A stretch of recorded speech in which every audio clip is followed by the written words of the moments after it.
Good afternoon on a rare snow day in Seattle. From the KUOW newsroom, this is Seattle Now. I'm Paige Browning with a roundup of today's top stories. It's Friday, March 13th.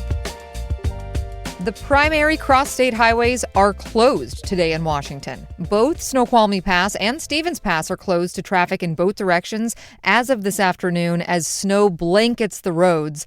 Snoqualmie closed this morning due to multiple spinouts and ice on the road. Stevens is another story. WashDOT says drivers parked their cars on the side of the highway by the ski resort, which is illegal, by the way, and that meant plows couldn't do their job. As of 4 o'clock today, both routes are closed. It's going to be a long trek home for skiers that made it up to the passes before things shut down.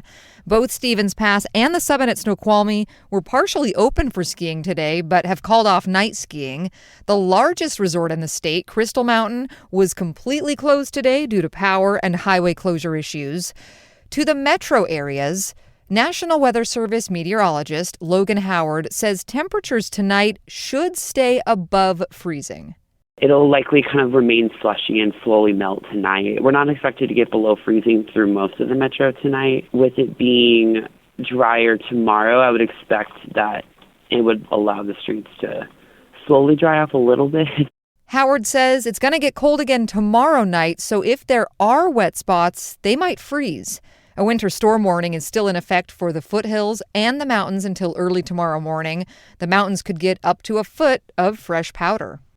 Meanwhile, power outages around western Washington are climbing upward after this morning's dump of heavy, wet snow.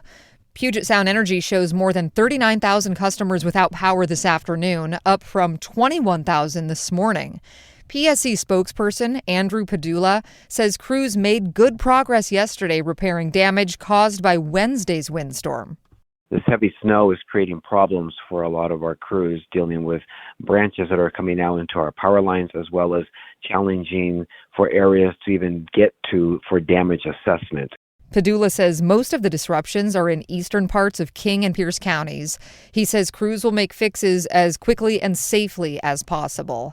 SeaTac Airport also has been dealing with weather impacts. According to FlightAware, more than 300 flights were canceled today and 450 flights were delayed as of our taping time at 4. Definitely check ahead if you've got a flight to catch in the next couple days.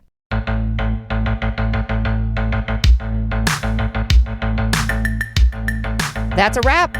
Lawmakers in Olympia cheered the conclusion of their 60-day short session last night. State government reporter Sarah Mises-Tan has the story. I move that the 2026 regular session of the 69th legislature do now adjourn. Sine die. That's Senator Marcus Riccelli from Spokane putting a bow on it. On the final day of session, the House and Senate approved capital and transportation budgets and an $80 billion operating budget, one that Democrats celebrated as responding to the moment. It adds spending on food assistance and health care cut by Congress. Republicans skewered the budget as gimmicky, balanced with rainy day funds and big cuts to education and child care. House Speaker Lori Jenkins says regulating AI and job creation were left on the to-do list. I can't believe I'm on sine die and already talking about the things that I'm going to do next session.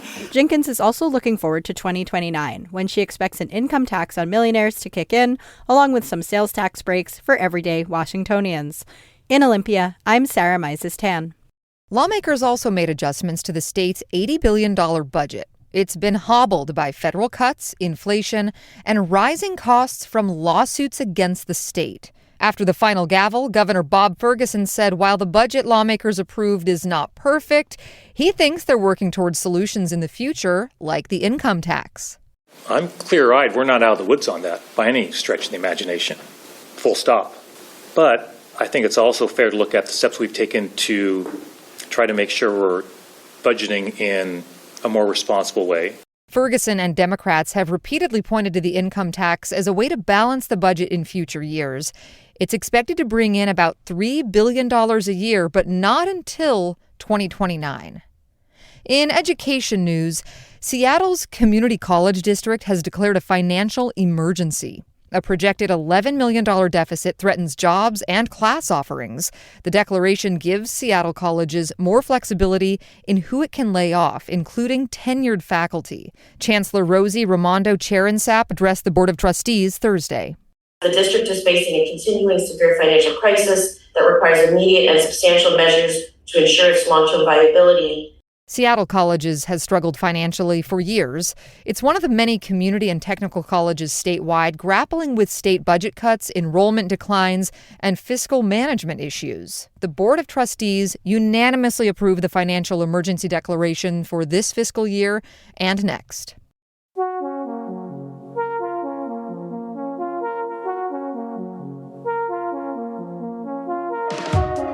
Surprises have hit the Salish Sea this month. 3 mystery whales have been spotted by whale watchers from Canada to Olympia.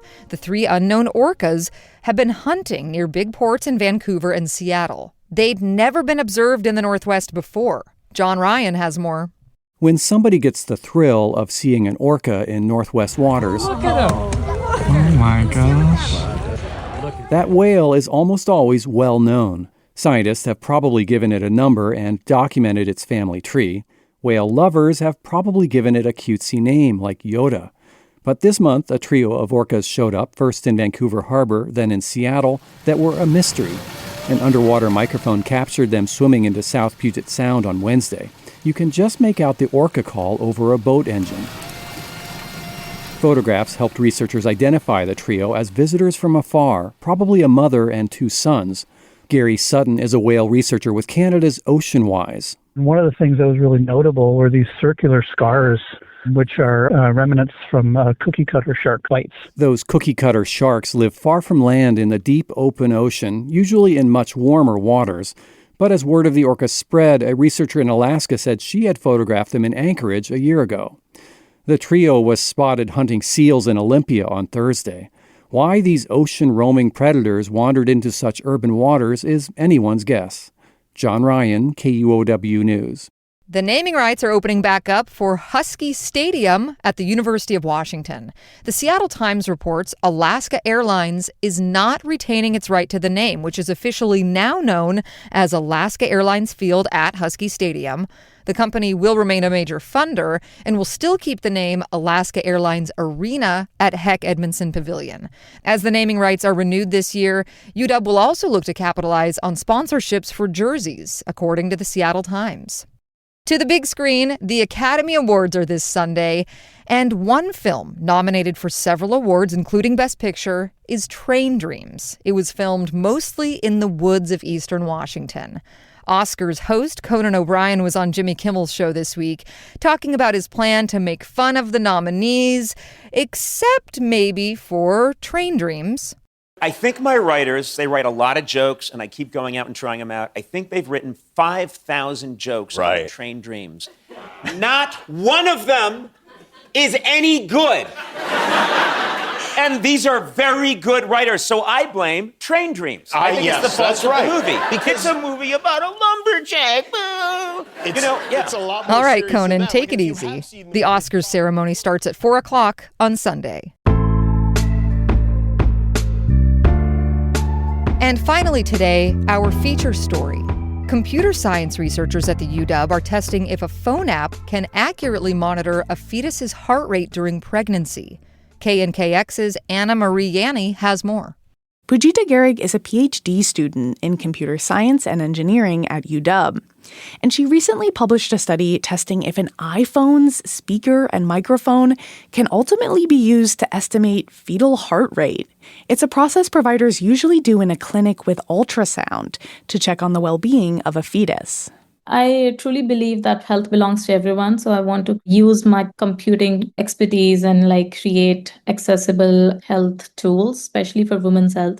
Garrig tested her tool in 23 pregnant patients at UW-Medicine.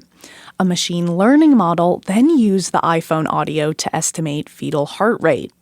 Garrig says those estimates ended up being within a clinically acceptable range of error. I hope to bring it to the market so that people can access it. But before that, she wants to test it on thousands of people to help train more sophisticated AI, including fetuses with irregular heartbeats. Dr. Bhavna Arya agrees. She's the fetal cardiology director at Seattle Children's Hospital. She'd like to see robust clinical studies on abnormal heart rates before the tool comes to market. When you have an irregular heart rate or a slow heart rate or skip beats or fast beats, what will AI do? What do we need to teach the machine to know not to take those pieces away, but make sure that those are an important part of the evaluation? Aria also wants to see data on how the at-home tool might impact anxiety for pregnant people. For example, would it give them peace of mind, or would it create more worry about the health of their fetus? I'm Anna Marie Yanni reporting. Next week on Seattle Now, Washington's Department of Licensing self-service line had a major error for several months. I just called the DOL, and they're like, press 1 for English, press 2 for Spanish. Standard, right?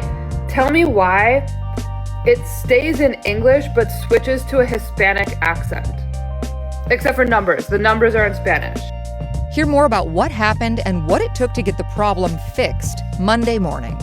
That's all for today from the KUOW newsroom in Seattle. Our producer's Andy Hurst, and I'm Paige Browning. Seattle Now and KUOW are members of the NPR network. Get around safely this weekend and have a great weekend.